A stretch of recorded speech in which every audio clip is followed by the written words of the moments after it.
I was on my lunch break, scrolling absent-mindedly through social media, when I stumbled across my sister Sasha's latest TikTok. Right there, in living color, I saw her standing with a crooked grin and a sparkly filter dancing around her face. The caption read, "Guess who's still not married? Left on the shelf.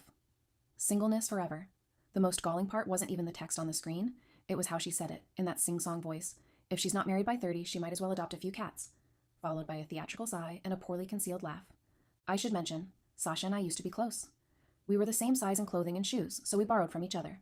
We pulled all-night study sessions in high school. She'd write my English papers while I solved her math homework. But as we got older, the rift between us deepened.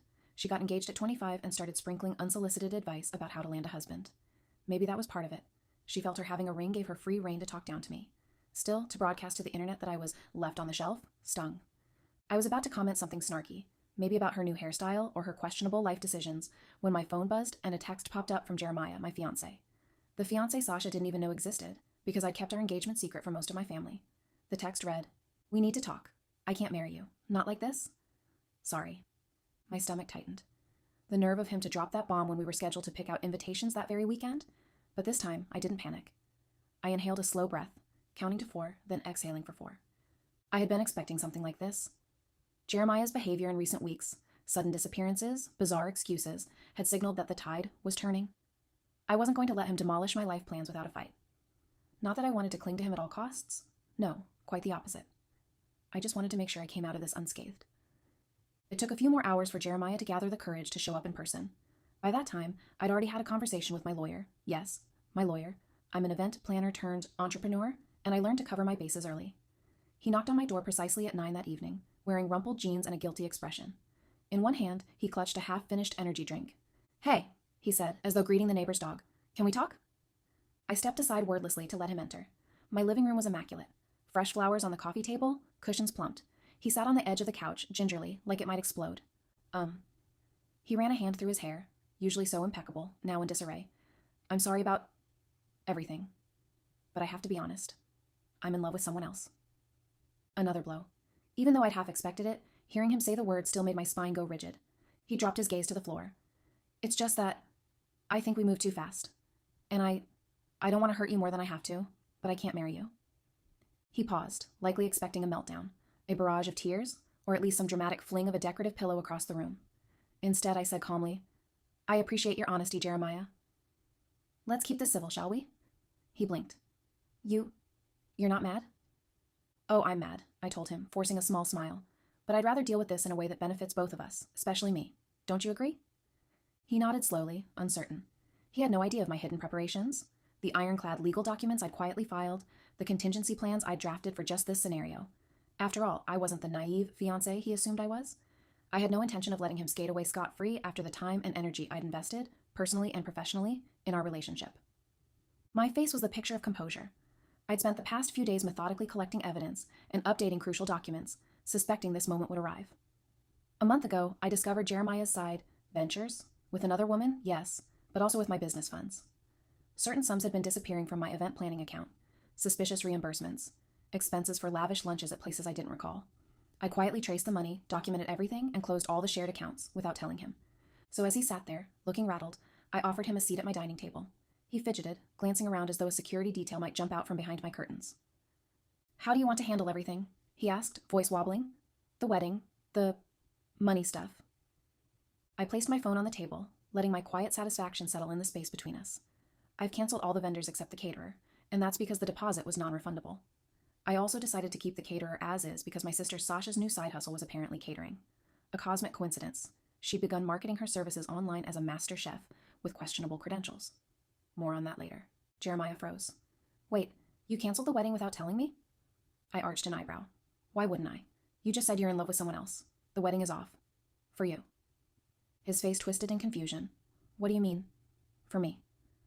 "Don't worry about that right now." I gave a deliberately casual wave of my hand. "As for the money, you took more than your fair share. I'd like it back." He laughed nervously. "I don't have any money. That's kind of the problem." It was my turn to offer a half smile. "That's unfortunate, especially since I have your financial details and a signed agreement that you'd pay me back should any anomalies occur." I slid a folder across the table, letting him see the cover but not the contents. "Have your attorney look it over. I've already spoken to mine." He paled. "You planned for this?" I nodded.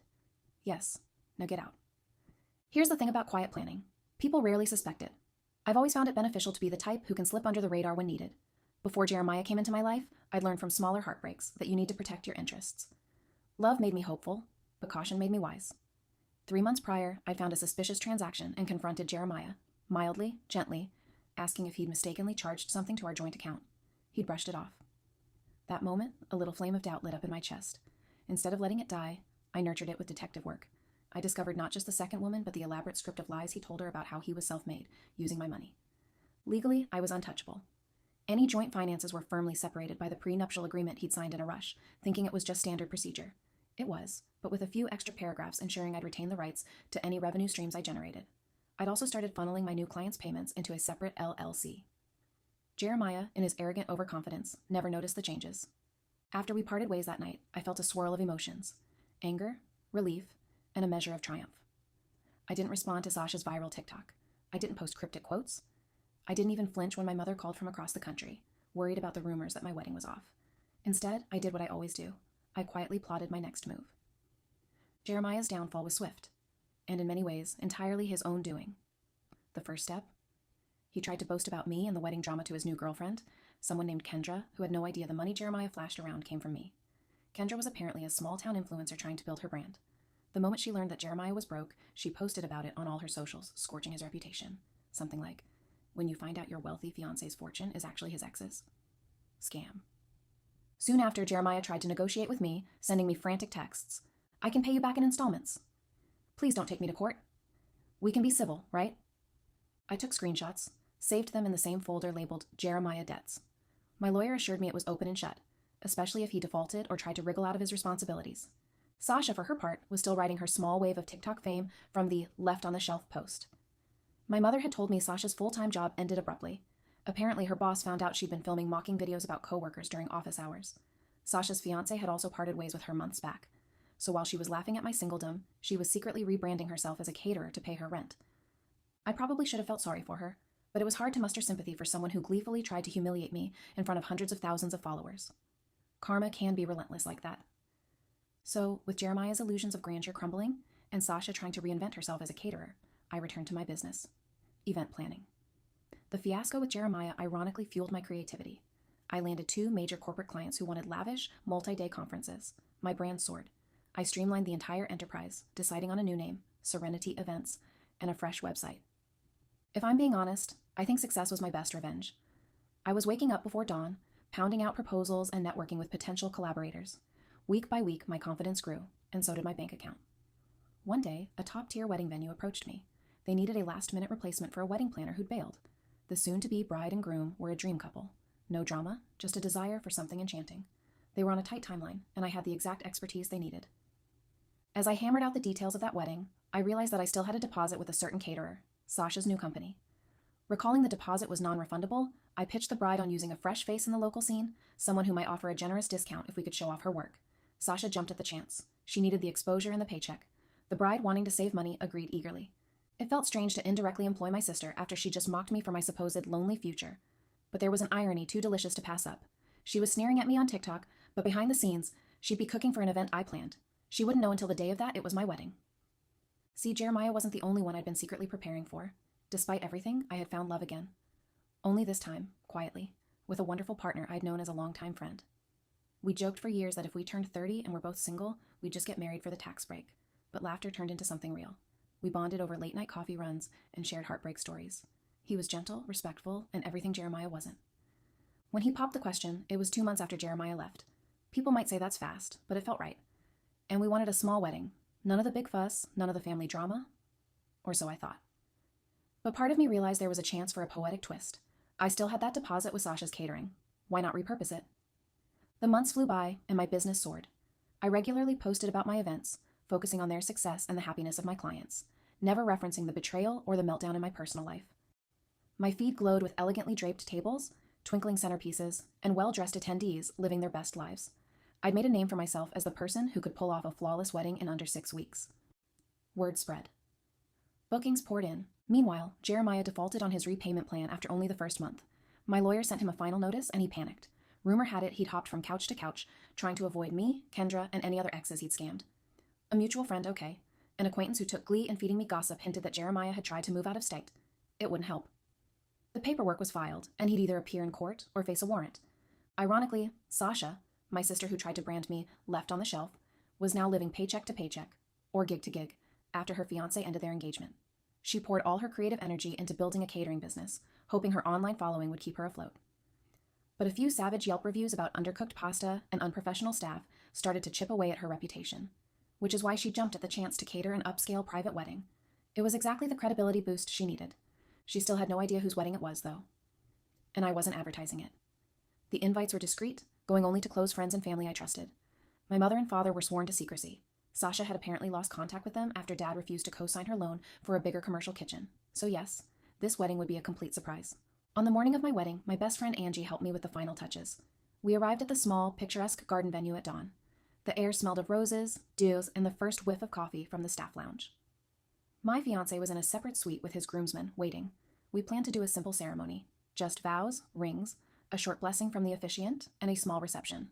The caterers arrived in a white van with Chef Sasha, Fine Dining and Events printed on the side. I watched them set up chafing dishes, unload boxes of supplies, and gather in the kitchen area. Sasha herself wore an apron embroidered with her business name, her hair pinned back. She looked determined, probably anxious to prove herself. She was so focused on instructing her staff that she didn't notice me standing at the open French doors. But she did a double take when she finally looked up, seeing me dressed in a cream-colored robe, my hair in a cascade of elegant curls, makeup half finished. You? She stammered, her grip tightening on a container of fresh herbs. I smiled politely. Hi, Sasha. Thank you for coming. I trust everything's set for the reception? Sasha's eyes flicked in confusion. I didn't realize. Are you the planner for this wedding? I shook my head with what I hoped was a serene expression. Not just the planner, it's my wedding. Her mouth fell open. A blush crept across her cheeks, equal parts embarrassment and shock. But, you didn't say... You never asked. I shrugged lightly. Of course. You remember that deposit I put down months ago? My fiancé and I decided to keep you on as the caterer. Anonymously, of course, because you have that non-refundable clause. For a moment, she looked like she might start yelling. Then her expression crumpled, and she replaced it with a forced smile. Remembering the staff watching, she cleared her throat. Oh, well, I'm, honored to cater your wedding. Congratulations. Thank you, Sasha, I replied. I'm sure your food will be wonderful. She swallowed hard and nodded, turning to stir something with vigor, as though hoping the steam would hide her reddening face. The rest of the morning, I walked around greeting the handful of guests who arrived early, close friends, a few relatives who'd kept their lips sealed. It was heartwarming to see them here to support me. My phone buzzed once with a text from an unknown number, which I ignored. Probably Jeremiah. I wasn't interested in his last-minute drama. At noon, the ceremony began. We had an arch woven with white roses. My fiancé's face lit up like the morning sun when he saw me walking down the short aisle. My father proudly held my arm, tears in his eyes. I saw my mother quietly dabbing at her face with a handkerchief.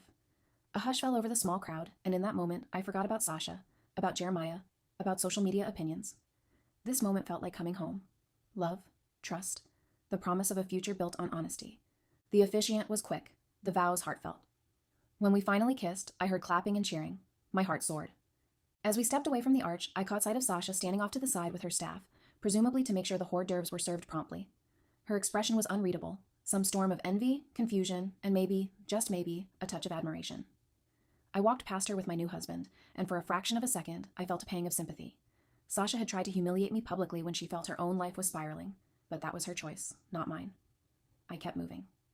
The reception was intimate, with a small buffet that Sasha's team had arranged. To her credit, the food was surprisingly good. Roasted chicken, a creamy pasta dish, fresh salads, and a gorgeous wedding cake she'd subcontracted from a talented baker. If I hadn't known better, I would have complimented her wholeheartedly. And despite our complicated relationship, I offered her a sincere, thank you for making it special at the end of the meal. She nodded, not meeting my eyes, fumbling with a stack of dessert plates. I'm sorry about that TikTok, you know? I was just venting. It was supposed to be a joke. Didn't realize it'd go viral. I almost laughed. You have quite an audience. She glanced at her staff, some of them busily clearing the banquet tables. Then, with a trembling lip, she said, I wish I'd done things differently. Look, maybe we can talk? I looked over her shoulder at my new husband, who was beckoning me to come meet his aunt. Then I slid my gaze back to my sister. Later, I said gently. We have the rest of our lives to straighten things out, if you're willing to put in the effort. And that was that. No dramatic meltdown, no big public confrontation, just a short conversation in which the lines of our new relationship were drawn. She was the caterer. I was the bride. 2 weeks later, I was on my honeymoon, sipping fresh juice beside the ocean. My husband was taking a call from one of our mutual friends while I scrolled lazily through my phone. A new video popped up. Sasha was excitedly featuring the biggest success of my catering career so far, this beautiful private wedding I catered. She didn't mention me by name. She didn't mention her earlier TikTok mocking me, but there was a humility in her tone that I hadn't heard before. Meanwhile, Jeremiah's legal troubles escalated. My lawyer called to confirm that the judge granted a lien against any future income Jeremiah might earn until his debt to me was repaid. If he tried to run, it wouldn't matter. The system would catch up with him eventually. And me? I set my phone aside, gazed at the turquoise water, and felt the sun on my skin. My heart was light. I wasn't left on the shelf, nor was I some wounded woman scorned. I was simply someone who navigated betrayal with caution, intelligence, and a determination to land on my feet. In the end, my triumph wasn't about publicly humiliating anyone or stooping to petty revenge. It was about walking down that aisle on my own terms, while the people who tried to tear me down realized their mistakes too late. I'd chosen to be happy, to be free, to be quietly prepared. And, in the irony of it all, my sister, the same one who'd once mocked my single status, stood in the background, wearing an apron and a forced smile, unknowingly serving hors d'oeuvres at my wedding. No witty comeback or viral clapback could ever compare to that moment of pure, personal victory. And as I sank my toes into the sand that day on our honeymoon, I knew I had finally found what I'd been searching for. Not just love, but self-respect. And a reminder that the best revenge is living a life that needs no defense, only celebration.